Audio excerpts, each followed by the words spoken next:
pense que c'est une avancée, c'est un pas de plus, parce que d'où nous venons, c'est peut-être la première fois qu'il y a autant d'œuvres qui sont rendues en même temps aux Africains.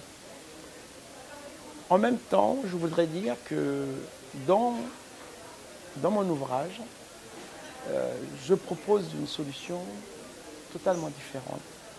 Pour une raison très simple, que vous comprendrez, qui est arithmétique et qui est pragmatique. Si aujourd'hui on parle de 90 000 œuvres, si aujourd'hui quelquefois on parle même de 120 000 œuvres en général, si une loi par objet, nous ne serions plus là, vous et moi, et nos enfants peut-être, et plusieurs générations ne seront plus là. On aura toujours cette question de la restitution à résoudre. La restitution des œuvres, vous voyez, je dirais, c'est une problématique qui nous permet de reparler de notre histoire, de revoir en face l'histoire de la France dans sa relation avec l'Afrique. Ces œuvres qui sont au Quai Branly sont des témoignages de la rencontre entre deux civilisations, la civilisation africaine et la civilisation européenne. Quand deux civilisations se rencontrent, en général, il y a un enrichissement, il y a une addition. Dans cette rencontre-là, ces œuvres nous disent quoi? Il y a plutôt eu une soustraction chez les uns et une addition chez les autres. Une soustraction chez les Africains qui est venue effectivement compléter les œuvres qui étaient dans les musées européens. La problématique de la restitution, c'est justement réparer, je dirais, cette injustice et qui rééquilibrer les choses. Mais soyons bien clairs, les Africains ne demandent pas un charter, un matin, de vider tous les musées européens, mettre dans un charter pour aller à Bamako, pour aller à Dakar, pour aller au Bénin, je dirais. Non, non, ce serait pas raisonnable. Et ce n'est pas du tout l'objectif. Derrière la restitution, l'homme africain revendique en réalité sa propre identité. C'est donc une réelle, la problématique de la restitution, c'est donc une réelle opportunité pour ces deux peuples de dialoguer ensemble, mais d'une autre façon. Nous avons des aspirations d'un dialogue innové, d'un dialogue égalitaire. Et nous avons des aspirations d'une réelle fraternité culturelle entre la France et les pays africains.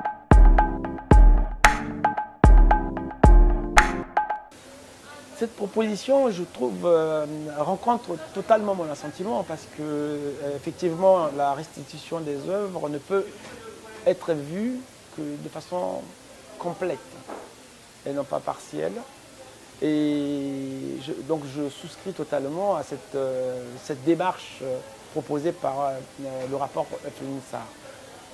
Sur ce terrain, d'ailleurs, j'ajouterais quelque chose de très précis.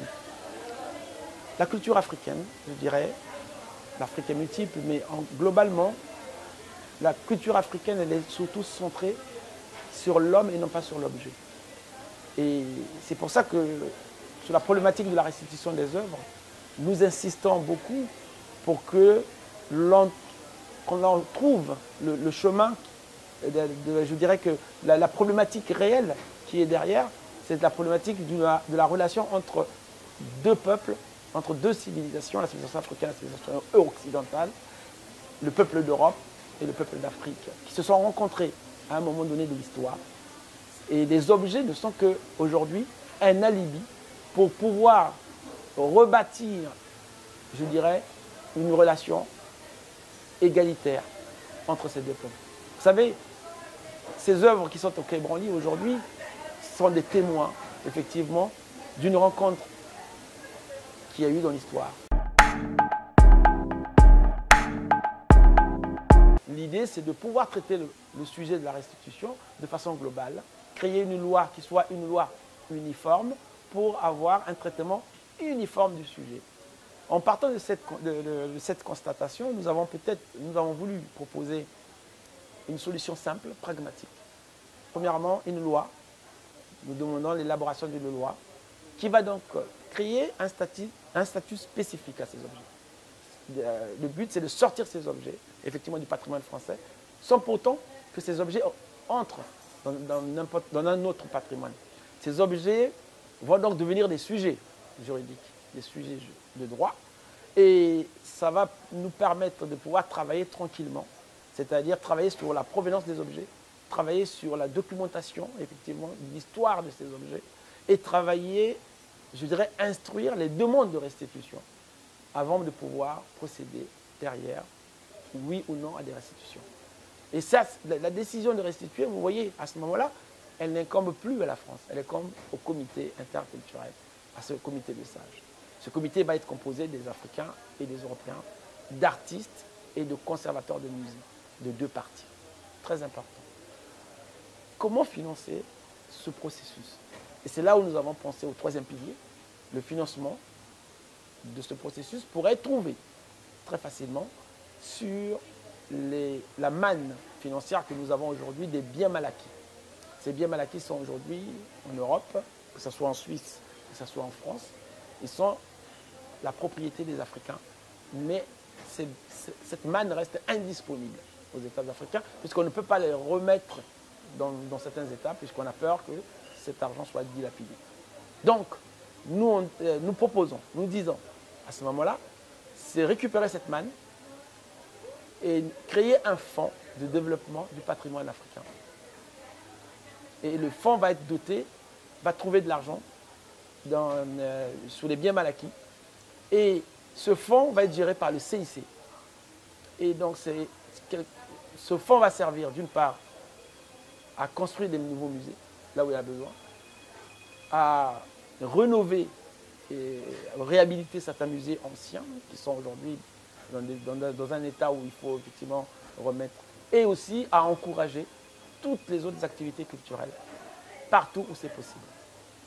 Donc voilà comment nous allons réussir à redynamiser la culture grâce à cette problématique de la restitution.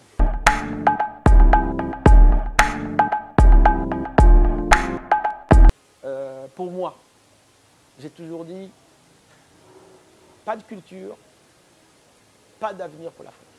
Nos cultures, nos futurs africains. Ça, c'est sûr. Il nous faut qu'on se mette dans la tête qu'on va aider les Africains au niveau économique. Enfin, aider. On va travailler avec les Africains au niveau économique. Développer l'Afrique économiquement, ça, c'est une très bonne chose. Mais comme tout le monde le sait, on ne vit pas que du pain.